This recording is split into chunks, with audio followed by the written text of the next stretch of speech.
Some unexpected news at the beginning of the week is making national headlines and leaving the Texas Tech football team with some big questions before the fall season. Coming up, we'll have the latest details on the situation involving transfer quarterback Brendan Sorsby. Weekly outdoor markets have become a very common occurrence here in the hub city, and one local organizer is doing more than most to fill the event's calendar. MCTV's Camille Jones has a look at one recent event that celebrated the spring season with families, vendors, and community connection. Reptiles are a common sight in the Lubbock area, especially when you get outside of the city, but some not-so-native creatures recently made a stop here in town to educate residents and help take the next steps towards a future attraction in the hub city. MCTV's Majusta Allen has a special look at Pet Fest 2026. And the Texas Tech softball and baseball teams are both preparing for their next conference series, but the postseason is just around the corner. We'll have a preview of this weekend's action and let you know what's next for each team heading into the month of May. This is the MCTV Weekday Update. Welcome to the Thursday edition of the MCTV Weekday Update. I'm Duncan Gilbert. And I'm Abigail Foster. Texas Tech football returned to the headlines this week, but not in a way that fans expected. And now that news could potentially result in a huge change for the 2026 season. On Monday, ESPN's Pete Thamel reported that Red Raider transfer quarterback Brendan Sorsby was entering a residential treatment program for a gambling addiction. Thamel's investigation discovered that Sorsby made thousands of online bets using a gambling app throughout his time as a college quarterback. Most notably, Sorsby placed a bet on Indiana University's football team while he was a freshman at the school in 2022.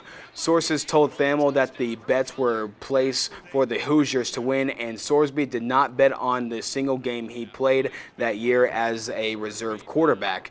The NCAA is now investigating the situation, which could potentially result in Sorsby being suspended or even banned from playing college football. In response to the situation, Texas Tech released a statement on Monday saying that the university is, quote, committed to supporting Brendan throughout his recovery process and to ensure his long-term health and well-being. The statement also included a quote from head coach Joey McGuire, with McGuire commenting on Sorsby's choice to seek treatment for his gambling addiction. McGuire says that, quote, taking this step requires courage, and our primary focus is on him as a person. Our program is behind Brendan as he prioritizes his health. Many college football analysts are reporting that Sorsby's return to Texas Tech football is unlikely, especially for the fall 2026 season. If Sorsby does not return, the Red Raiders currently have three options for QB1, with sophomore Will Hammond at the top of the list. Hammond tore his ACL in October during the Oklahoma State game.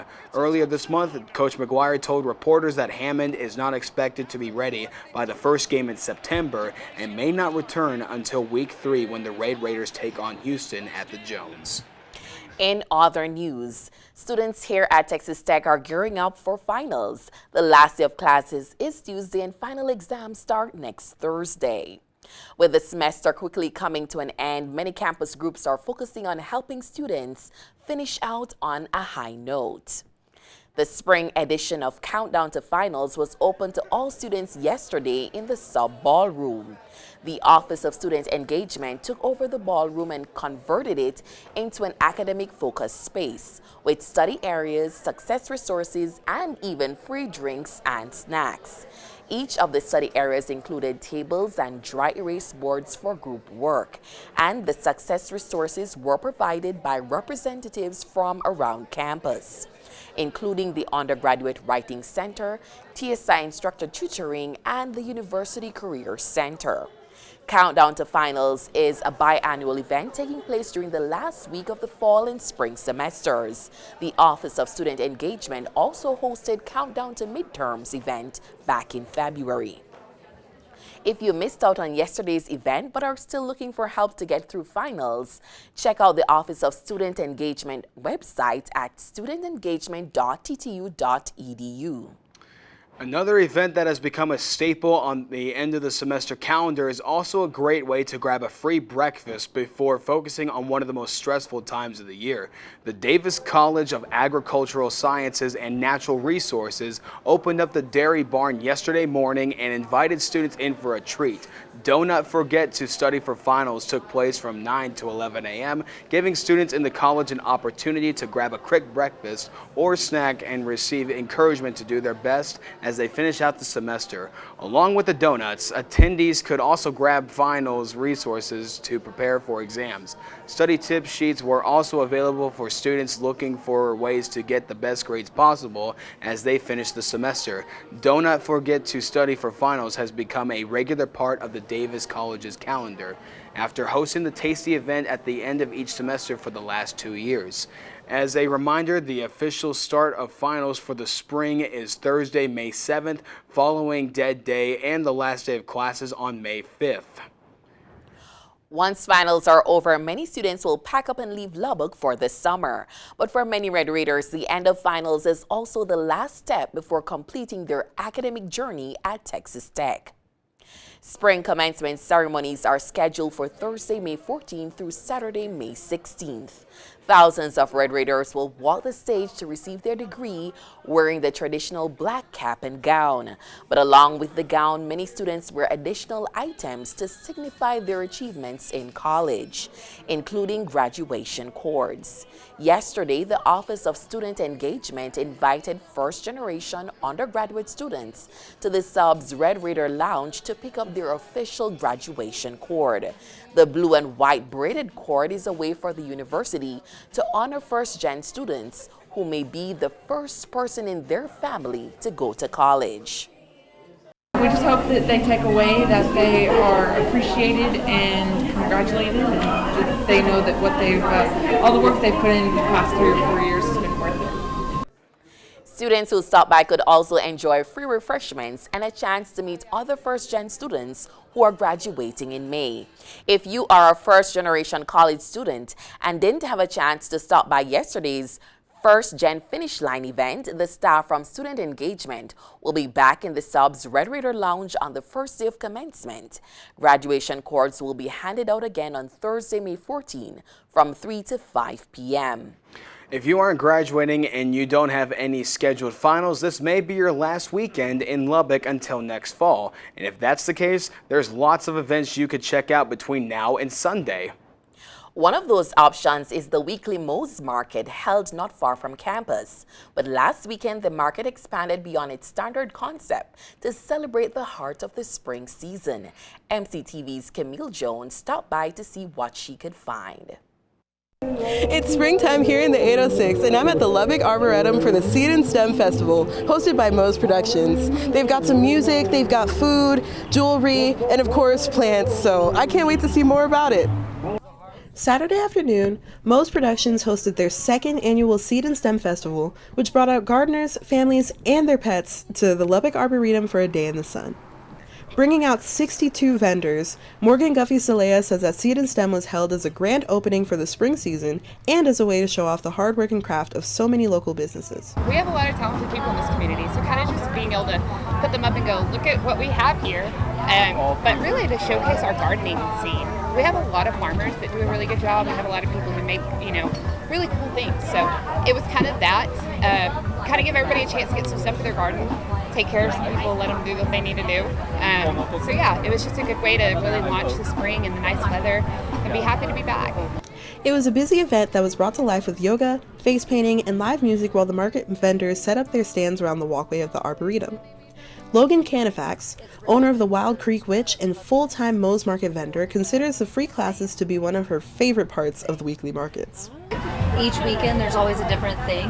So like one weekend she did wild natives. They did a class and you could learn about the native plants of, here and stuff. So and then she does like yoga and all that. It's really cool. I like that. It brings people out and it makes it feel like an actual community, Moe's Market began in 2023 in Lubbock after Morgan moved from Seminole, Texas.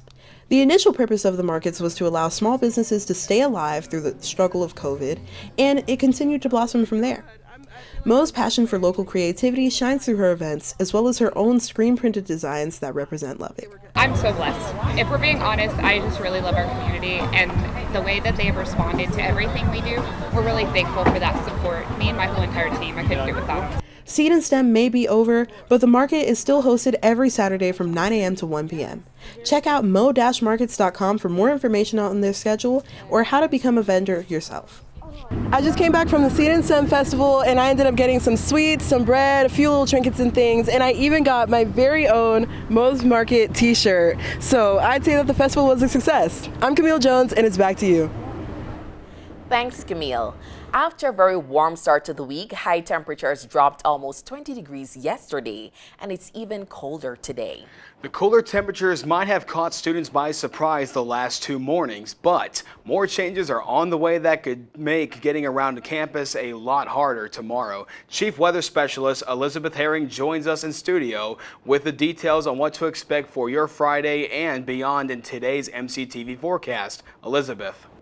Yeah, well, definitely a chillier day today than what we have been seeing the last couple weeks today. Highs not even getting into the 70s, and as you can see, cloudy across the South Plains area, a little bit breezy out there as well, with those temperatures being a little bit chillier. We have seen a little bit of precipitation here and there throughout the South Plains today. Some showers popping up throughout the area. However, the best chance for rain is going to be tomorrow, and tomorrow morning, especially for those southern counties in the South Plains. Also possibly here in Lubbock around 7:30. So if you have an 8 a.m. class, just keep that in mind. Possibility for some showers as well as thunderstorms increasing for us, especially as we head throughout the afternoon and early evening time. Again, possibilities for showers, thunderstorms pretty much all day tomorrow and clearing out as we head into late evening and hopefully leaving us with a mostly clear Saturday morning to start our weekend. Totals vary across the South Plains. Hopefully here in Lubbock, we at least get about 1/4 of an inch. Some places seeing over 1/2 an inch in those southern counties. Seminole seeing the most, possibly 1.5 inches of rain, but really anything is helpful as we still are experiencing high drought levels throughout the South Plains area. Tonight, lows across the area, mostly in those 40s and 50s, so a little bit chillier than what we've been seeing, but far from 30s. And as we head into tomorrow, highs only getting into the 50s and lower 60s across the South Plains, so a little bit chillier than today, and of course that rain, so just dress accordingly, and maybe tomorrow isn't a great day for flip-flops across campus. Tonight, lows in the upper 40s for Lubbock. Tomorrow, high of only 56 degrees, slightly breezy, around 15 miles per hour, and of course chances of showers throughout most of the day tomorrow. As we head into our weekend, Saturday, high of 72, partly cloudy sky is going to be a gorgeous day on Saturday. Grounds will still be wet though, so keep that in mind. Sunday, high of 78, and then getting right back into those 80s for Monday, almost 90 degrees. 80s for Tuesday and Wednesday. Possibly cooling off later in the week with highs in the 70s. Lows next week back in those 50s and 60s. So getting a little bit warmer as we creep into May. Of course, keep updated with that forecast and just dress accordingly tomorrow. Right shoes, might want a sweater or rain jacket as you head out the door. I'm Elizabeth and it's back to y'all. Thanks, Elizabeth. Lubbock features several attractions here in the city and around the local area, but many residents often beg for more entertainment options. MCTV's Majesta Allen recently stopped by an event that not only provided a fun way to fill some time over the weekend, but also a chance to support a long-term project that could create a unique destination for kids of all ages. A local attraction is teaming up with the long-developing community project to bring something new to Lubbock. Pet Fest, hosted at Adventure Park, is more than just a day of animals and activities. It's part of a larger effort to build a future aquarium within the city. Families filled Adventure Park this weekend for Pet Fest, an event packed with animals, vendors, activities, and hands-on experiences for all ages. At first glance, it looks like a typical community event, but organizers say there's a bigger mission behind it.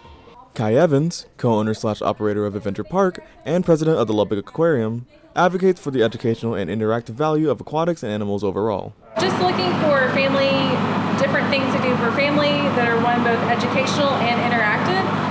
So of course Adventure Park is very interactive and educational, but also just looking for other things to do in the community that both give education and a hands-on experience. There's not a lot of hands-on experience and a lack of when it comes to aquatic or animal species, there's not a lot of that. So just looking for different ways to kind of bring that into our community and area. PetFest is helping support a proposed aquarium project that's been in development for years.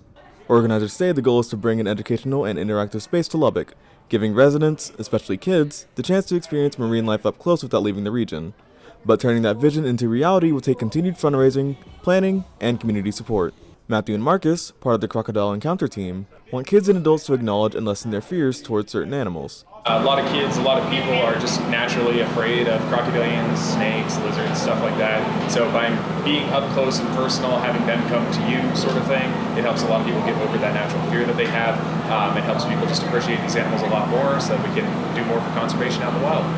So yes, because you fear what you don't understand. And so helping bridge that gap, showing in order to have conservation, you must have education. And it's better, like Steve Rowan said, to have the animal right in front of you instead of on a TV screen 10 feet in front of you. While the aquarium is still in the planning stages, events like PetFest are helping organizers build momentum and measure community interest. They say support like this will be key in moving the project forward. Standing here at PetFest, it's clear the community is showing up, but organizers say continued support like this will be essential to bring an aquarium to Lubbock. For MCTV, I'm Majestic Allen. Texas Tech Athletics spring sports season is nearing an end for most teams, but one group of Red Raiders is hoping to stay in action into June.